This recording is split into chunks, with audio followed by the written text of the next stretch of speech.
Persian राजाओं से प्रेरित होकर अशोक ने अभिलेखों का निर्माण करवाया। अशोक के वो प्राचीन अभिलेख आज हमें प्रेरणा देते हैं ऐसे कार्यों की कि इतिहास हमें याद रखे। नमस्कार दोस्तों, मैं हूं जितेंद्र सिंह, AGIS में आपका स्वागत करता हूं। आज हम मौर्य वंश के 5वें भाग की बात करने के लिए जा रहे हैं और इस पार्ट में हम अशोक के महत्वपूर्ण अभिलेखों को पढ़ेंगे, इंस्क्रिप्शन ऑफ अशोका को पढ़ेंगे, डिस्कस करेंगे।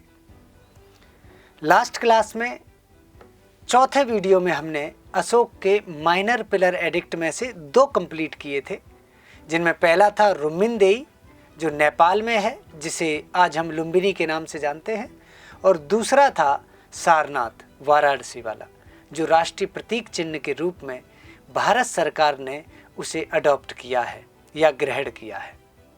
चलिए आज हम तीसरे स्तंभ लेख की बात करने के लिए जा रहे हैं, जिसका नाम है प्रयागराज लघु स्तंभ लेख। इसे इंग्लिश में प्रयागराज माइनर पिलर एडिक्ट कहते हैं। ये अभिलेख रानी के अभिलेख के नाम से भी जाना जाता है।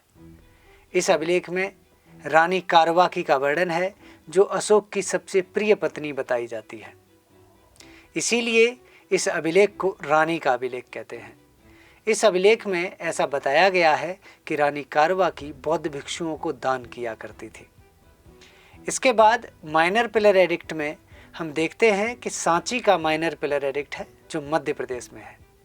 सांची के स्तूप के पास में ही है और ये काफ़ी महत्वपूर्ण है एग्जाम पॉइंट ऑफ व्यू से। इसके बाद लघु स्तंभ लेखों में जो 5वां स्तंभ लेख है वो निगलीवा सागर है। निगलीवा सागर रुम्मिनदेई या लुम्बिनी में ही है, नेपाल में ही। ऐसा बताते हैं कि अशोक ने जब रुम्मिनदेई की यात्रा की, उस समय उसने वहाँ पर कनक मुनि स्तूप देखा, और जो काफ़ी टूटी हुई अवस्था में था, और उसी कनक मुनि स्तूप का उसने परिवर्धन करवाया, उसका पुनरुद्धार करवाया सम्राट अशोक ने। वहीं पर निगलीवा सागर एक पिलर एडिक्ट भी है, जो अशोक द्वारा लगवाया गया। ये थे अशोक के महत्वपूर्ण लघु स्तंभ लेख माइनर पिलर एडिक्ट। मैंने 5 पिलर एडिक्टों की बात की। पहला रुम्मिनदेई, दूसरा सारनाथ, तीसरा सांची, चौथा प्रयागराज और 5वां जो अभी हमने बात की निगलीवा सागर की। इसके बाद अशोक के बृहद स्तंभ लेख भी पाए गए हैं, जिनकी संख्या 7 है। बृहद स्तंभ लेखों को इंग्लिश में मेजर पिलर एडिक्ट कहते हैं। अशोक के मेजर पिलर एडिक्ट्स में सबसे पहला जो पढ़ने योग्य हम पढ़ेंगे वो है दिल्ली टोपरा पिलर एडिक्ट। ऐसा बताया जाता है कि सम्राट अशोक ने इसे हरियाणा के यमुनानगर जिले के टोपरा नामक गांव में लगवाया था। ये यमुना नदी के किनारे ही है। और जब सल्तनत काल आया, दिल्ली सल्तनत के समय पर दिल्ली सल्तनत की तीसरी डायनेस्टी तुगलका डायनेस्टी के तीसरे रूलर फिरोज शाह तुगलक ने इसे टोपरा से उखड़वाया।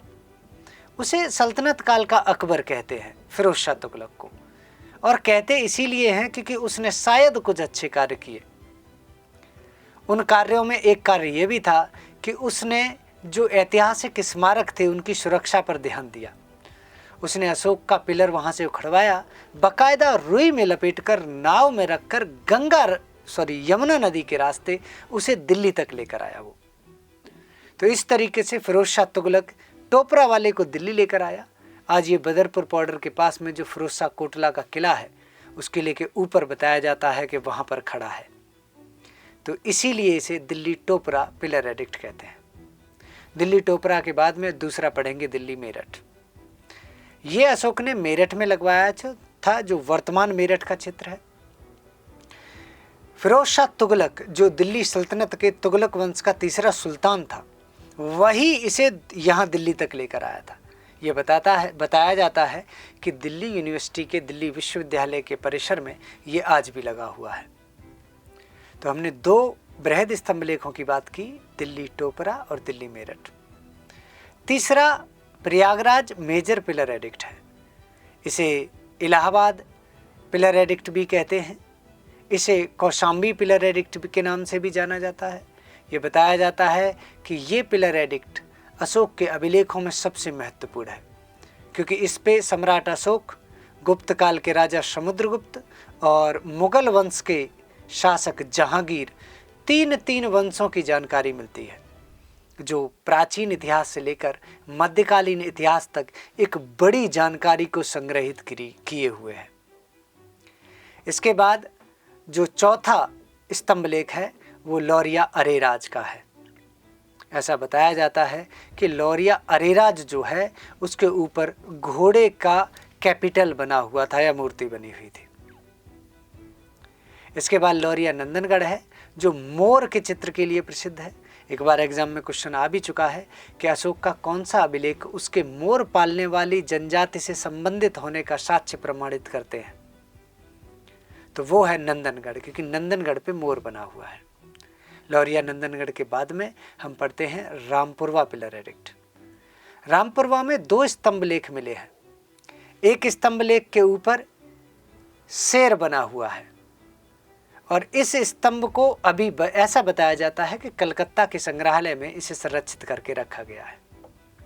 रामपुरवा चंपारण बिहार में जो दूसरा स्तंभ लेख मिला है उस पर एक बैल का कैपिटल बना हुआ था, बैल की मूर्ति बनी हुई थी। हम कह सकते हैं कि नंदी की मूर्ति बनी थी। ऐसा बताते हैं कि वर्तमान में ये राष्ट्रपति भवन में रखा हुआ है। इससे जुड़ी एक बड़ी ही रोचक कहानी है जिसे हमने जो डिटेल क्लास है उसमें डिस्कस किया है कि किस तरीके से ये इंग्लैंड तक गया और फिर लौटकर आकर इसे राष्ट्रपति भवन में संरक्षित करके रखा गया। अशोक ने इसे रामपुरवा में लगवाया था, लेकिन वर्तमान में ये प्रेसिडेंट हाउस दिल्ली अर्थात राष्ट्रपति भवन में लगा हुआ है। ये थे अशोक के स्तंभ लेख जो हमने मेजर और माइनर दोनों डिस्कस किए। अशोक के कुछ रॉक एडिक्ट भी हैं जिन्हें शिलालेख कहा जाता है। अशोक के शिलालेखों को भी ऐसे ही 2 भागों में बांटा जाता है, एक लघु और एक बृहद, अर्थात माइनर और मेजर। सबसे पहले हम मेजर की ही बात करेंगे। इनकी संख्या 14 है और इनमें जो पहला शिलालेख है उसमें पशु हत्या पर रोक लगाई गई है। इसमें ऐसा बताया गया है कि अशोक ने एकदम से पशु हत्या पर रोक लगा दी और रानियों का भी कुछ जिक्र है इसमें कि उन्होंने इस बात की सहमति नहीं दी और इसीलिए अशोक ने कुछ नरमाई बरती और कुछ समय तक पत्नियों के लिए कुछ मांसाहार का उन्हें थोड़ी सी छूट दी गई कुछ समय तक, और फिर बाद में उन्होंने भी इसे बंद किया। पूरी तरीके से अशोक के साम्राज्य में सभी बूचड़खाने बंद हो गए, सभी मांस की दुकानें बंद हो गई। दूसरा जो अशोक का शिलालेख है उसमें ऐसा बताया जाता है कि उसने जीवों पर बहुत दया की, उदारता दिखाई। उसने मनुष्यों के लिए और पशुओं के लिए अलग अलग अस्पतालों का निर्माण करवाया। इसके बाद अगर हम तीसरे शिलालेख की बात करें तो उसमें ब्राह्मणों और श्रमणों के प्रति उदारता की बात कही गई है, माता पिता और बड़ों के सम्मान की बात कही गई है। इनकी संख्या तो 14 है, लेकिन हम इनमें सिर्फ वही पढ़ेंगे जो हमारे एग्जाम पॉइंट ऑफ व्यू से इम्पोर्टेंट है, जैसे पहला, दूसरा, तीसरा और तीसरे के बाद में 5वां। अशोक बताता है या 5वें शिलालेख में लिखवाता है कि अशोक ने अपने 14वें वर्ष, अपने राज्याभिषेक के 14वें वर्ष अपने राज्य में धम्म महामात्यों की नियुक्ति की। बड़े प्रशासनिक पदों पर धम्म के जानकारों को बिठाया, मतलब पुरोहितों को बिठाया, जिससे पूरा साम्राज्य धर्ममय हो सके और सभी धम्म का पालन करें। तो पहला, दूसरा, तीसरा, 5वां और फिर बात करते हैं हम 8वें की। अशोक का जो 8वां शिलालेख है वो ये बताता है कि बिहार यात्राओं को रोक देना चाहिए, पिकनिक नहीं मनानी चाहिए, सेलिब्रेशन की जगह पर धम्म यात्राएं करनी चाहिए, आज के हिसाब से तीर्थ यात्राएं करनी चाहिए, वो मनुष्य को आंतरिक सुख देती हैं, और विहार यात्राएं या पिकनिक मनुष्य को अशांति ही प्रदान करती हैं। इसके बाद अशोक का 9वां शिलालेख है जिसमें बताया गया है कि उसने जो भी समारोह किए उन समारोहों में व्यर्थ का धन व्यय होता है, कहीं भी फायदा नहीं मिलता, बेकार के खर्चे होते हैं, इसीलिए समारोहों की आलोचना की है उसने और धम्म पर जोर दिया है। तो समारोहों की आलोचना वो 9 में करता है। 11वें में वो धम्म की नीति की व्याख्या करता है, आखिर धम्म है क्या। 13वें शिलालेख में वो कलिंग युद्ध का वर्णन करता है और 5 यूनानी राजाओं का भी वर्णन करता है। 14वें शिलालेख में ये बताया गया है कि अशोक ने प्रेरणा दी है कि व्यक्ति को धार्मिक जीवन बिताना चाहिए। धार्मिक जीवन बिताने से उसे मानसिक और आत्मिक दोनों प्रकार की शांति प्राप्त होती है। तो ये थे अशोक के बृहद शिलालेख। इसके अलावा अशोक के कुछ लघु शिलालेख भी हैं या अन्य इंस्क्रिप्शन है जिनकी बात मैं एक बार में करूंगा। इसमें एक भाब्रू वैराटनगर राजस्थान में है जिसमें अशोक का नाम प्रियदर्शी और देवाना प्रिय मिलता है। ये काफी इंपोर्टेंट है एग्जाम पॉइंट ऑफ व्यू से। राजस्थान के विराट वाला या भाब्रूज इंस्क्रिप्शन। इसके बाद कर्नाटक में एक मास्की इंस्क्रिप्शन है। भाब्रू इंस्क्रिप्शन के बाद में अभी तक ये कंफर्म नहीं हो पाया था कि प्रियदर्शी और देवाना प्रिय अशोक को ही कहा गया है, लेकिन मास्की अभिलेख में अशोक ने ये क्लियर कर दिया कि देवाना प्रिय और अशोक जो हैं, देवाना प्रिय और प्रियदर्शी जो नाम है वो अशोक के ही हैं। ये लिंक मिलता है हमें। ये बताते हैं कि अशोक का छवि चित्र भी इस पर देखने के लिए मिलता है मास्की वाले पर। अशोक का एक इंस्क्रिप्शन ऐसा है जो बाइलिंगुअल है, मतलब दो स्क्रिप्ट में लिखा हुआ है, और वो इंस्क्रिप्शन है अफगानिस्तान के कांधार में लगा हुआ है। कांधार इंस्क्रिप्शन को अशोक का द्विभाषीय शिलालेख के नाम से जाना जाता है। इसमें अरमाइक के साथ साथ ग्रीक स्क्रिप्ट भी लिखी हुई है। हाँ, अशोक के अभिलेखों की लिपि क्या थी, अशोक के अभिलेखों की भाषा क्या थी, ये भी बहुत महत्वपूर्ण है। तो मैं आपको बता देता हूं कि अशोक के अभिलेखों की जो भाषा थी वो प्राकृत भाषा थी। अगर क्वेश्चन आता है एग्जाम में भाषा से तो आप प्राकृत भाषा बताएंगे। अगर लिपि से आता है तो भारतीय क्षेत्र में अशोक के जितने भी अभिलेख मिले हैं वो सब ब्राह्मी स्क्रिप्ट में है, ब्राह्मी लिपि में है। पाकिस्तान के ऊपरी भाग में और अफगानिस्तान के ऊपरी भाग में, जैसे तक्षशिला, पेशावर हो गया, आपका ऊपर काबुल हो गया, इस क्षेत्र में जितने भी अशोक के शिलालेख अभिलेख मिले हैं ये सारे अभिलेख खरोष्ठी लिपि में लिखे हुए हैं, खरोष्ठी स्क्रिप्ट में लिखे हुए। पाकिस्तान के नीचे जैसे कराची का क्षेत्र है, बलूचिस्तान का क्षेत्र है, इस क्षेत्र में जो भी इंस्क्रिप्शन मिले हैं वो सभी अरमाइक लिपि में लिखे हुए। अफगानिस्तान में, अफगानिस्तान के दक्षिणी में ये अरमाइक में ही देखने के लिए मिलते हैं। तो पाकिस्तान के दक्षिण से लेकर अफगानिस्तान के दक्षिण तक, कांधार तक, और ईरान और अफगानिस्तान के बॉर्डर पर अशोक के कुछ अभिलेख मिले हैं जो ग्रीक यूनानी स्क्रिप्ट में लिखे हुए हैं। तो अब इस अशोक के अभिलेखों की कुल लिपियां, कुल स्क्रिप्ट ब्राह्मी, खरोष्ठी, अरमाइक और ग्रीक है। तो 5 लिपियों में लिखे हैं, भाषा एक है, प्राकृत। आशा करता हूं कि अशोक के अभिलेख आपको अच्छे से समझ में आए होंगे।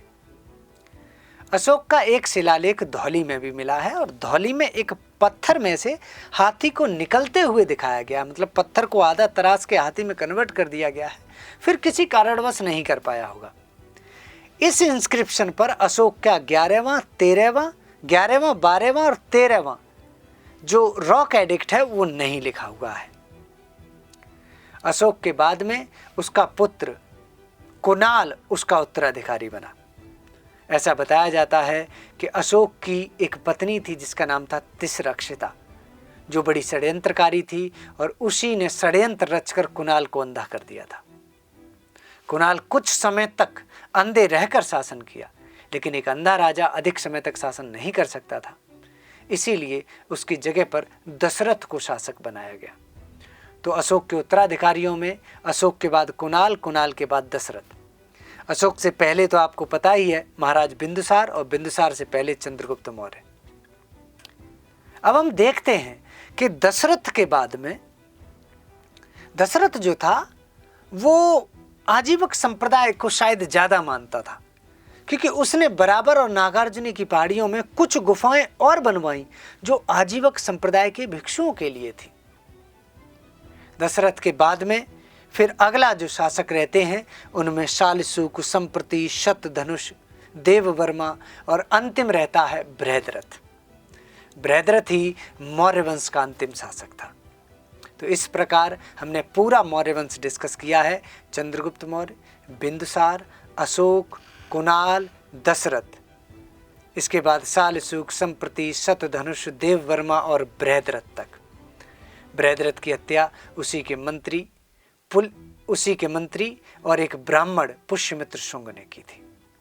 बृहद्रथ ही मौर्य वंश का अंतिम राजा था। इसी प्रकार की रोचक तथ्य जानने के लिए, बातों बातों में सुनते सुनते पूरे इतिहास को कवर करने के लिए आप AGIS के साथ जुड़े रहें और अधिक से अधिक और सही समय पर सही जानकारी प्राप्त करने के लिए आप AGIS को लाइक, शेयर और सब्सक्राइब करें। धन्यवाद।